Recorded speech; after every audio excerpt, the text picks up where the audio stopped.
so in the last one, this is where we left off at, was Rutherford's gold full experiment. And so I just give you a thought problem here. If I gave you the following pictures and I was showing you that we had an object going in this way, like here's object 1 and it shoots off here. Object 2 comes in here, shoots off here. 3 and 4. And then we look at this one goes through. 2 shoots off this angle, 3 came back to us. 4 goes out at this angle and 5 goes through. Could you figure out for yourself what was there? Well, sure, you took a little time on this. You might find out that these were your 2 objects that you were messing with, which would explain the vectors that you saw coming out. Well, that's the same process that Rutherford used whenever he was trying to figure out what was happening on his gold full experiment. And so he comes up with this idea that most of the particles were passing right through. There were a few that were deflected, and then there were a few that were greatly deflected. And so the conclusion was that the nucleus has to be relatively small, but it's dense and it's positively charged. So the next guy we're going to bring in here is James Chadwick, who discovered the neutrons in 1932. And I will tell you that James Chadwick actually ended up with the rest of his life having insomnia and severe sleeping problems because he actually delayed releasing this to the scientific community because he recognized that this was the last piece that was needed in order to make the nuclear bomb. But he did release it, that way everybody was on the same footing, and that way they could get in front of Germany. And so the neutron is there to help bind the whole nucleus together, okay? And now, since then, we've found other subatomic particles like quarks, muons, positrons, neutrons, pions, etc. And so it just continues. We keep finding stuff. We're like, oh, look, that's kind of cool. So we put all this together with the subatomic particles. This is what we get: electrons, protons, neutrons, their charges, their mass, and their location. And again, you're AP Chem, so you know this and feel very confident with this. So a little more about the subatomic particles. You have electronic charge 1.602 times 10 negative 19 C. We use that quite a bit in chemistry. So charges are expressed as unitless, but they're really not, because we recognize that you have the charge of your electron in there. And your atomic masses, which we use the unit AMU, is used to measure the masses of atomic particles. And that's how we get the masses. The atomic scale.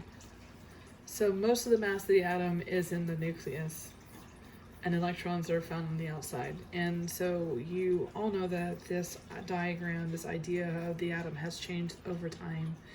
And we've gone from where they're on racing tracks, we've gone to where they're on a cloud, and then we're going to get into where we talk about these orbitals, and we talk about Heisenberg's and Schrodinger's experiments, and how you can either know where the electron is, or you can know the speed at which the electron is moving, but you can't know both.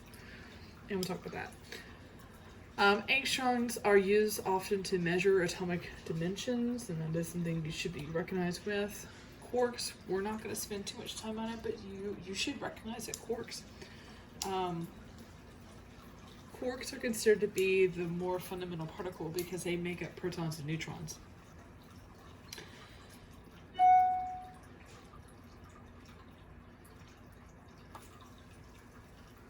Okay. And this is just going back over isotopes. Isotopes differ by the number of neutrons. So we have hydrogen, we have deuterium, and we have tritium. So we have protium, deuterium, and tritium. You should recognize that your isotopes of hydrogen were used during World War II because they are used actually to help control a nuclear reaction, which is why Germany was looking for heavy water, as it's called.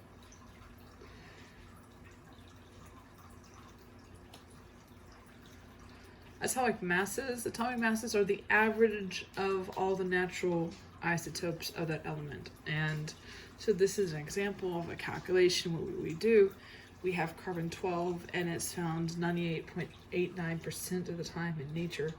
Carbon-13, which has 7 neutrons instead of 6, it's found 1.11% of the time. And carbon-14, which has 8 neutrons, is found less than 0.01% of the time. And so we would take the masses, the C12, 13, and 14, and multiply them by their relative percentages, and overall we get a mass for carbon to be 12.011.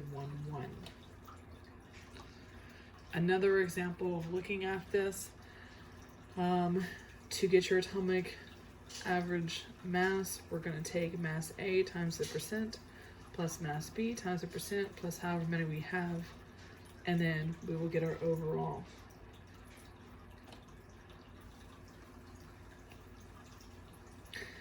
Atomic number is represented by the letter Z of an element, and it is the number of protons in a nucleus. So just want to familiarize yourself with seeing that Z. That's not a new thing to you.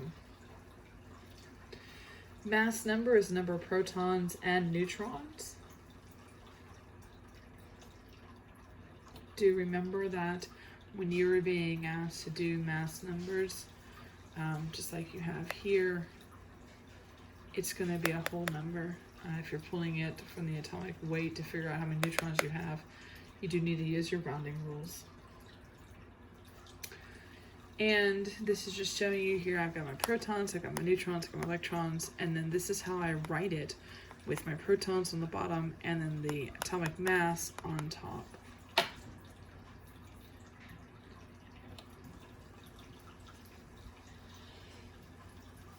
Now, let's get into your formulas. So you have what's called an empirical formula and a molecular formula. An empirical formula is going to be the reduced form of it. Empirical can also be the molecular, but a molecular formula is going to be what it actually looks like. So it may be a longer structure like what we saw on the soap on the experiment. A structure formula shows us where the atoms are bonded. We have perspective drawings, we have ball and stick models, and we have space filling models. And that will be something you'll be doing this whole year, is looking at how to draw your compounds out. Nomenclature of binary molecular compounds. If I'm dealing with molecular compounds, I do have to use the prefixes. This is a reminder about your prefixes you'll be using. So carbon dioxide is CO2, and it's called di because you have 2 oxygen on the di. So carbon monoxide is just CO. I don't put a prefix on the first one unless I have more than 2, like in this example, N2O5 is dinitrogen pentaoxide.